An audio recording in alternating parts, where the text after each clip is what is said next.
Bonjour à tous et bienvenue dans cette vidéo. Aujourd'hui, je vais vous parler de la sacoche qui s'attache sur le haut du cadre de Tailfin. Donc Tailfin, si vous ne connaissez pas, c'est une marque qui propose beaucoup d'innovations dans le bikepacking et qui propose des sacs vraiment de qualité, de très bonne qualité, qui sont assez chers. Donc là, sur cette sacoche, vous en avez pour à peu près 70 euros. Il y a un modèle un peu plus petit qui fait 2 cm de moins, qui est un peu moins large, et un petit peu plus grand, qui est lui également plus large.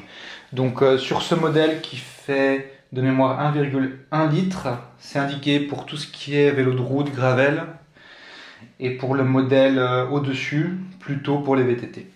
Alors ce modèle est un modèle à ouverture zip, donc on a un zip étanche. Il existe également un modèle qui s'ouvre par clapet. Ça donne un meilleur accès en fait au contenu, parce que là, même si je pense qu'on est un petit peu plus protégé, notamment au niveau de la poussière, on est obligé de forcer un petit peu pour ouvrir, regarder ce qu'il y a dedans. Néanmoins, c'est extrêmement pratique comme ça, puisque c'est quelque chose qui est juste devant vous lorsque vous pédalez, et d'une seule main, vous pouvez tout simplement l'ouvrir et prendre ce que vous voulez à l'intérieur.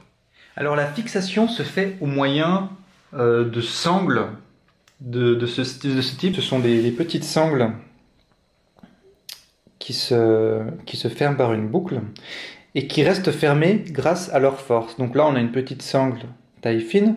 Le principe est très simple. On entoure ce que l'on veut attacher, on repasse dans la boucle, et en tirant, on vient passer dans le cran, et la force suffit à tenir la sangle fermée. Donc ensuite, il y a toujours un petit espace pour remettre le bout de sangle, et là on a quelque chose qui ne bouge absolument, j'arrive pas à le faire bouger, qui ne bouge absolument pas. Et d'ailleurs, sur cette sacoche, vous avez beau donner des coups, elle reste tout à fait attachée dans sa position. Donc il faut savoir aussi que cette sacoche, vous pouvez aussi la visser. Si vous voulez pas mettre ces deux straps, ces deux sangles à l'intérieur, vous pouvez enlever le fond et visser la sacoche directement sur votre vélo si vous avez des pas de vis. Petit détail intéressant, cette sacoche dispose d'un petit trou donc, qui est protégé de l'eau et qui permet de faire passer un câble. Donc ça vous permet de recharger soit votre GPS, votre téléphone ou vos lumières en gardant une batterie portable par exemple dans votre sacoche fermée. Au niveau de la contenance, là, on est sur du 1,1 litre. Donc à l'intérieur, généralement, ce que je mets, c'est mon téléphone, parce que c'est très facile d'accès. Et il n'y a rien qui sort. Donc même si le vélo bouge, même si ça secoue, il n'y a rien qui va sortir. Donc grâce notamment à cette fermeture en zip. Souvent, je garde le portefeuille, les clés, des barres. Donc là, il y a encore de la place. Vous voyez, si je pousse tout ça au fond, j'ai encore de la place. Donc il faut savoir que cette sacoche, donc si on enlève tout, cette sacoche dispose d'une armature. Donc à l'intérieur, il y a une armature en plastique qui fait qu'elle tient debout. Donc tout ça, on peut l'enlever si vraiment on n'en a pas besoin. Il y a aussi une petite séparation qui permet de garder des petits objets séparés du reste.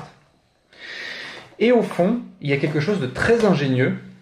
C'est un coussinet en fait qui permet d'éviter que votre téléphone par exemple subisse trop de chocs.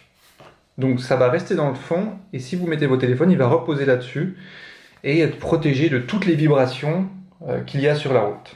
Donc ça c'est quelque chose que j'apprécie vraiment. Vous n'êtes pas obligé de le garder, vous pouvez l'enlever. Et au fond également, alors est-ce que vous voyez sur la vidéo, nous avons les pas de vis qui permettent de visser l'ensemble au vélo si jamais vous en avez. Donc cette sacoche est plutôt solide, elle tient très bien, donc notamment même avec les fixations sangles, donc même si c'est pas vissé, on a une sacoche qui tient très bien, qui reste debout. Le seul point négatif, moi que je donnerais, en tout cas sur la construction, c'est qu'avec tout ça, on a une sacoche qui est un petit peu lourde. Donc si je me recule et que je vous montre mon vélo avec les deux sacoches, sacoche de cadre et sacoche Tailfin, cette sacoche à vide Donc c'est que de la toile hein, quasiment. On a de la toile et quelques sangles. À vide, elle fait environ 180 grammes. Et cette sacoche, à vide, elle fait un peu moins de 170 grammes. Donc on a à peu près 10-12 grammes de différence pour une contenance ici de 5 litres et ici de 1 litre. Après, je pense que c'est quand même justifié parce que là, vous avez beaucoup d'armature, vous avez des choses qui permettent de faire en sorte que cette sacoche tienne debout, qu'elle ne se décale pas. Et pour moi, on a ici quand même une sacoche assez stratégique qui peut gêner si jamais elle se décale, si jamais vous tapez dedans, si jamais elle s'écrase. Donc pour moi ça fait sens, mais il faut quand même savoir que voilà, c'est une sacoche qui est un petit peu lourde, je pense, même si quelques dizaines de grammes, ça fait pas une grosse différence. Alors autre point à savoir, lorsque vous mettez une sacoche de ce type sur votre vélo, normalement lorsque vous vous mettez debout, vous allez poser votre entrejambe ici, et posez vos pieds au sol. Donc une fois que vous installez cette sacoche, vous avez moins d'espace en fait pour vous mettre sur le vélo. Donc vous n'avez plus que cette zone en fait pour mettre votre entrejambe. Et moi je trouve que c'est vraiment la limite. Donc il ne faudrait pas pour moi une sacoche plus grande pour pouvoir rester confortablement debout à l'arrêt avec le vélo. Une des choses que je ne comprends pas trop en termes de construction, donc ça, ce petit zip, il est très pratique à ouvrir et à fermer. Si on veut vraiment maximiser l'étanchéité, on peut le pousser encore au fond. Mais par contre, lorsqu'on roule, je ne sais pas si vous entendez, mais ça fait un petit bruit. Donc c'est pas très gênant.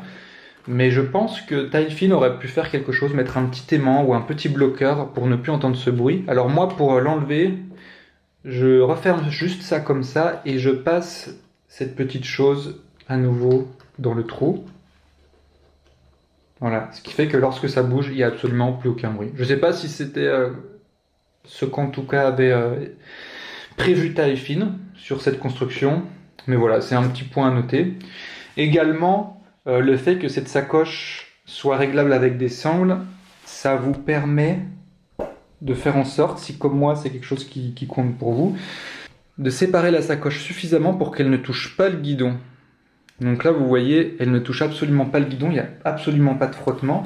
Et d'ailleurs, je pense que ça, c'est un gros point fort de la sacoche Tailfin, c'est que vous n'êtes pas obligé de l'accrocher à l'avant. La plupart des sacoches top tube, donc qui s'accrochent à votre cadre ici, généralement, vous avez une sangle qui vient entre la sacoche et le guidon, donc il y a toujours des frottements.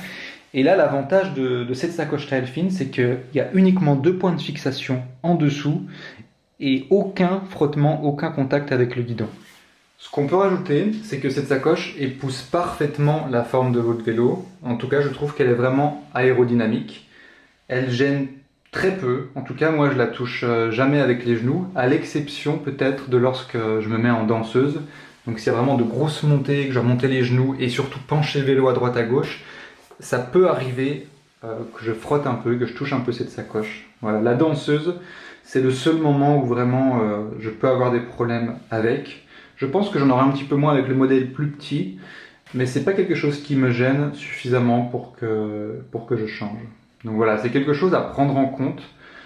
Là, il faut savoir que je suis sur une taille de vélo 56, donc si vous avez un vélo un peu plus petit, ça peut faire sens de prendre une sacoche plus petite. Voilà, alors pour conclure, c'est une super sacoche bien construite, peut-être qui pèse un petit peu plus que ses consorts, qui ne bouge absolument pas du vélo.